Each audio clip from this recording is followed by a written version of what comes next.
할렐루야. 말씀과 기도로 하루를 시작하는 4월 5일 새벽 예배 자리에 함께 하신 믿음의 식구들 주님의 이름으로 환영합니다. 오늘은 시편에서 가장 짧은 시로 알려져 있는 시편 117편 말씀 우리 함께 낭송하시면서 새벽 예배 시작합니다. 시편 117편입니다. 너희 모든 나라들아 여호와를 찬양하며 너희 모든 백성들아 그를 찬송할지어다. 우리에게 향하신 여호와의 인자하심이 크시고 여호와의 진실하심이 영원함이로다. 할렐루야. 아멘. 주님 감사합니다. 오늘도 하나님의 인자하심과 진실하심을 찬양합니다. 오늘도 하나님의 사랑과 그 놀라우신 은혜로 그리고 영원 불변하신 진리로 우리의 걸음을 인도하여 주옵소서. 예수님의 이름으로 감사하기도 합니다. 아멘. 오늘 말씀은 에스라서 4장 11절부터 24절 우리 함께 교독합니다. 아닥사스다 왕에게 올린 그 글의 초보는 이러하니 강 건너편에 있는 신하들은 왕에게 아뢰나이다. 당신에게서 우리에게로 올라온 유다 사람들이 예루살렘에 이르러 이 폐역하고 악한 성읍을 건축하는데 이미 그 기초를 수축하고 성곽을 건축하오니 이제 왕은 아시옵소서. 만일 이 성읍을 건축하고 그 성곽을 완공하면 저 무리가 다시는 조공과 관세와 통행세를 바치지 아니하리니 결국 왕들에게 손해가 되리이다. 우리가 이제 왕궁의 소금을 먹음으로 왕이 수치당함을 참아보지 못하여 사람을 보내 왕에게 아뢰오니 왕은 조상들의 사기를 살펴보시면 그 사기에서 이 성읍은 패역한 성읍이라 예로부터 그 중에서 항상 반역하는 일을 행하여 왕들과 각도의 손해가 된 것을 보시고 아실지라 이 성읍이 무너짐도 이 때문이니이다. 이제 감히 왕에게 아뢰오니 이 성읍이 중건되어 성곽이 준공되면 이로 말미암아 왕의 강 건너편 영지가 없어지리이다 하였더라. 왕이 방백 룸과 서기관 심세와 사마리아에 거주하는 그들 동관들과 강 건너편 다른 땅 백성에게 조소를 내리니 일러스되 너희는 평안할지어다. 너희가 올린 글을 내 앞에 낭독시키고 명령하여 살펴보니 과연 이 성읍이 예로부터 왕들 거역하며 그 중에서 항상 패역하고 반역하는 일을 행하였으며 옛적에는 예루살렘을 다스린 큰 군왕들이 있어서 강 건너편 모든 땅이 그들에게 조공과 관세와 통행세를 다 바쳤도다. 이제 너희는 명령을 전하여 그 사람들에게 공사를 그치게 하여 그 성을 건축하지 못하게 하고 내가 다시 조서 내리기를 기다리라. 너희는 삼가서 이 일에 게으르지 말라. 어찌하여 화를 더하여 왕들에게 손해가 되게 하려 하였더라.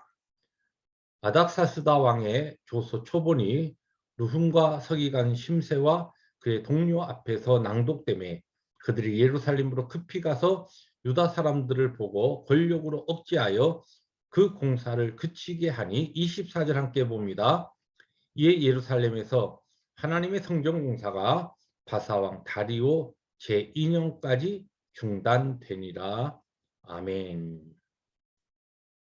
네, 오늘 우리가 함께 읽은 이 본문 말씀은 페르시아 바사의 아닥사스다 왕이 이 사마리아인들을 중심으로 한 하나님의 여호와의 성전을 재건하는 일에 대적들의 그 이야기, 그들이 올린 상소문을 보고서 잘못된 판단을 내려서 다리오 왕 2년까지 약 16년 동안 성전 재건이 이제 중단되는 그렇게 된 일에 대해서 오늘 성경 본문 우리에게 그 에피소드를 우리에게 전해주고 있습니다. 이 오늘 본문 가운데 나타나는 하나님의 그 사역에 대적하는 무리들의 아주 간교한 그러한 그들의 전략과 괴계를 우리가 이 말씀을 통해서 읽을 수 있고 또한 그러한 가운데 분별력이 없어서 그들의 말에 속아 넘어가서 잘못된 판단을 내린 아닥사스다 왕을 보면서 오늘 여러분과 함께 나누고 싶은 주제는 우리가 오늘 우리의 삶에 있어서 어떠한 상황에 있어서 분별력, 바른 판단력을 가지려면 한쪽 이야기만 들어서는 되지 않는다. 모든 상황과 또 양쪽의 적어도 쌍방의 이야기를 듣는 이와 같은 태도와 지혜가 필요하다는 그와 같은 교훈을 우리들이 나눌 수 있습니다.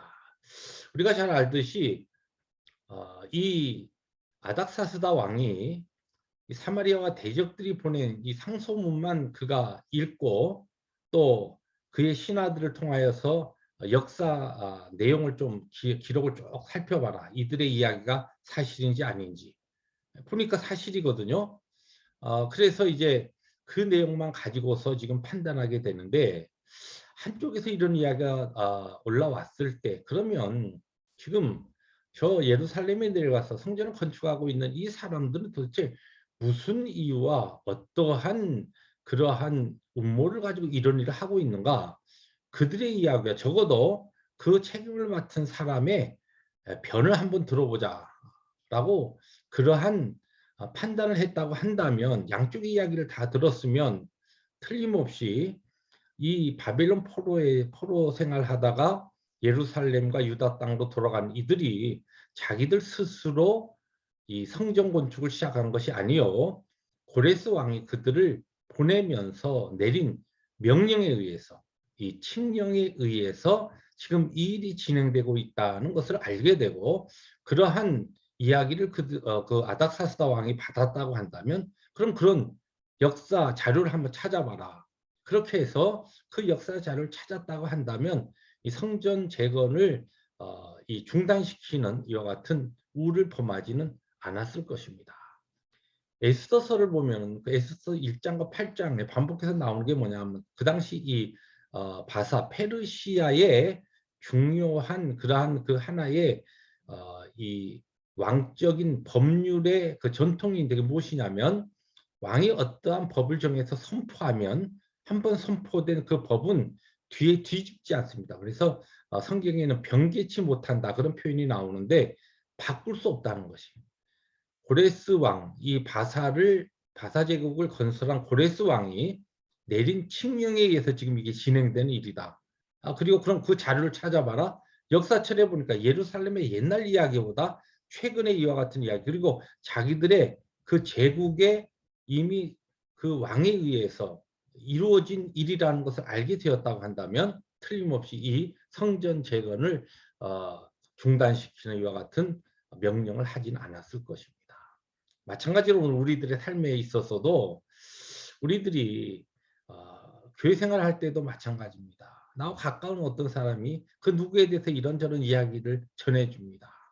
그러면 참고는 할 수 있지만 한쪽 이야기만 듣고 그 이야기를 가지고서 어떠한 사람에 대해서 판단하거나 정죄하거나 하는 것은 우리들이 굉장히 조심해야 됩니다. 그렇게 하지 않아야 합니다. 적어도 쌍방에 아니면 좀 면밀히 시간을 가지면서 기도하면서 그러한 것을 살펴보고 이것이 사실인가 아무리 나와 가까운 사람이 할지라도 그러한 신앙적인 태도와 자세가 필요하다는 것입니다. 뿐만 아니라 우리가 오늘 바른 믿음 생활을 하기 위해서는 모든 우리의 상황 가운데 일어나는 일들을 바로 우리들이 판단하고 분별하기 위해서는 영적 분별력이 필요합니다.